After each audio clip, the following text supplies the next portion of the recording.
thank those who served on the previous council who are not returning. Former Mayor Dennis Lenny and former Councillor Doug Squires. We welcome 5 returning councillors: Cal Southall, Joyce Timpson, Steve Forbes, John Bath, Don Fennell. And we welcome new councillor Elaine Trudeau. It requires courage and commitment to the community to step out from the crowd and offer your services to council. On behalf of the community, I would like to recognize the other citizens who showed that commitment and put their names forward for council in the recent election. Lorna Mackey, Susan Barkley, Jason Bailey, David Gordon, Katie Positano, Mike Quince, and Sandra Quinn. We 7 have been elected. We have asked the people of Sioux Lookout, and they have given us the opportunity to be their leaders. It is our task to guide the affairs of the municipality for the coming 4 years. It is our challenge to guide in a manner that is for the benefit of all. Those who voted and those who did not vote. Those who regularly speak out and those who are silent.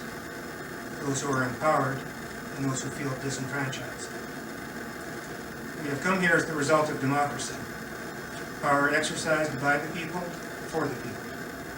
In many countries, democracy is still seen as a goal to be achieved, a goal worth fighting for. In Canada, we achieved democracy many years ago. But even at our initiation, it wasn't the democracy we know it to be today. Women in various ethnic groups were excluded. We have addressed those weaknesses, and today we can be proud to live in a truly democratic country and a democratic town. But there remain challenges in the exercise of our democracy. In a community comprised of 50% females, we have a council with 2 females and 5 males. In a community with an average age in the 30s, we have a council with an average age close to 60. In a community with a population that is now more than half of Aboriginal descent, we have not one person of Aboriginal descent on our council. It will be our challenge and opportunity to consider all citizens when making our decisions and planning for the future of our community.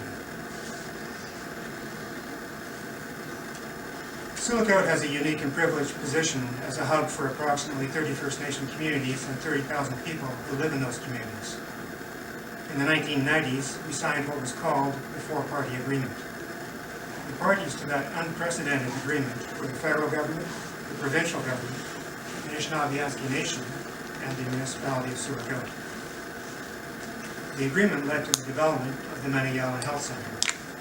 The health center now employs 425 people and will continue to advocate for a new 96-bed long-term care facility to meet the needs of our area's population. We anticipate this facility would create 50 new jobs in Sioux Lookout. In the education sector, the municipality is working with the Keewatin Patricia District School Board on planning and construction of a new high school. The new school will allow for a planned growth in enrollment to 500 students. Many of those students will come here from Northern First Nation communities. New jobs and opportunities will result for Sioux Lookout. Sioux Lookout's municipal airport, with over 120,000 annual passenger movements, continues to grow.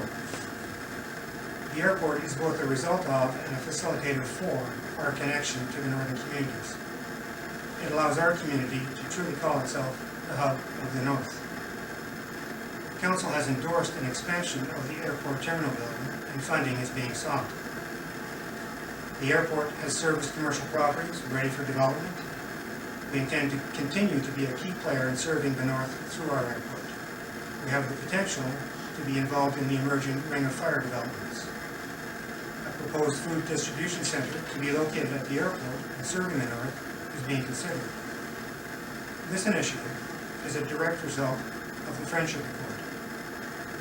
In the last term of council, the municipality recognized our economic and social interdependence with the Northern First Nations and entered into the Friendship Accord, an accord with 3 First Nations declaring our shared desire to work collaboratively on social, health, and economic issues. At the last meeting of the previous council, a motion in support of a call for national inquiry into the social tragedy of missing and murdered Aboriginal women was defeated. The reaction from the public and Aboriginal agencies and leaders illustrates the need for further dialogue with the community and at the council table on this and similar social issues. In the spirit of our friendship accord, we will consult with our accord partners, seek counsel from local Aboriginal leaders and agencies, and we will bring back this issue to the table of the new council at our coming council meeting on December 17th. Sioux Lookout is unique in many ways.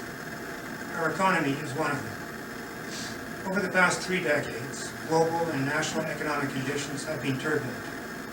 During these years, although some sectors have suffered, overall, Sioux Lookout has experienced economic stability and continued growth.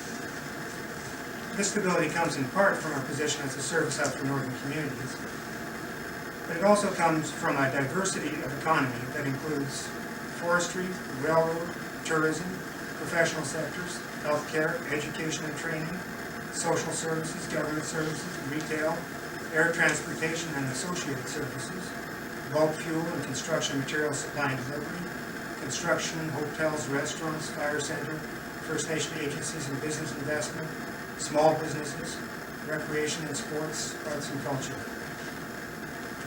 We can continue to grow and be stable by recognizing our uniqueness, by embracing our difference. Let's not be fooled and chase dreams of gold or big industry. They will come when it suits them, and we will work with them in a planned manner that creates lasting prosperity for our community as well as success for the industries. We can continue to succeed with diversity of economy by supporting businesses that are here and being open to new ones to come, and by using what we have to build on in sectors such as healthcare, social service, justice, education, and tourism. We can use those sectors and our existing businesses in combination with our location as a hub of the North to create a role for ourselves as a center for conferences, for sports and recreation, for arts and culture. When we consider our community, we must consider ourselves fortunate to live here. We have an enviable natural setting, abundant water and forest, and in general, a prosperous community. Like most communities in Canada, we face a significant challenge with what, in part, is unseen. Our below-ground water and sewer infrastructure, and what is obvious to all, are roads. These elements of our infrastructure are all in serious need of rejuvenation and repair. As is the case across Canada, maintenance and repair of these systems has been underfunded for many years. We now have a significant and growing problem, and this provides us with our biggest single financial challenge. It is also a challenge to our attitudes. As a council, we will need to talk about this issue with the public and determine how we can begin to address it. During the election, most candidates offered ideas for improvements to our community. Some of the ideas related to how we do business, how we provide services. Some were specific projects. The challenge we now face in conducting business at council table is to be collaborative, accountable, responsible, respectful, inclusive, open. But we also face the challenge of tasks raised during the election.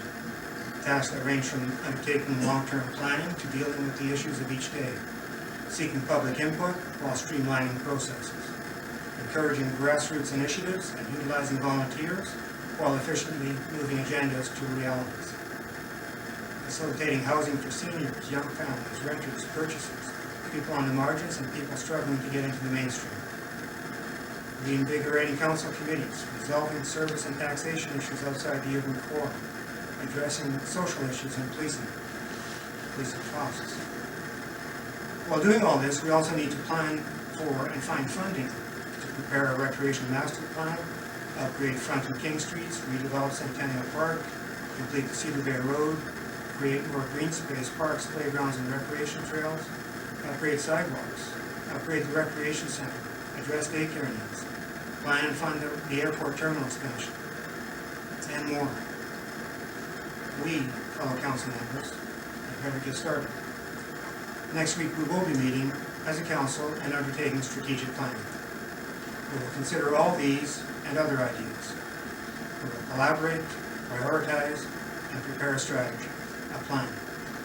We will bring that to the public early next year in the form of a draft strategic plan for public review and input, and for help from the community. When we consider public input and ask for help, we will be asking all of you. It is our intention to engage as much of the community as possible. We will engage you at public meetings, through committees, volunteer groups, organizations, at your businesses, through informal sessions. We will engage you with a telephone call, a chat over a cup of coffee, or at the grocery store.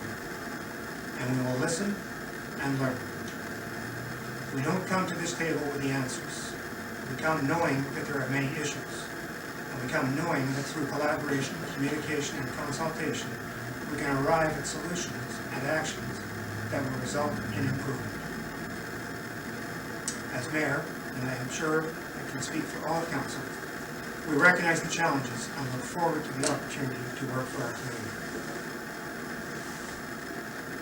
As a final note to my address, I would like to say thank you to all the municipal staff who have helped me so much with the transition from election to inauguration. I look forward to working with you as well.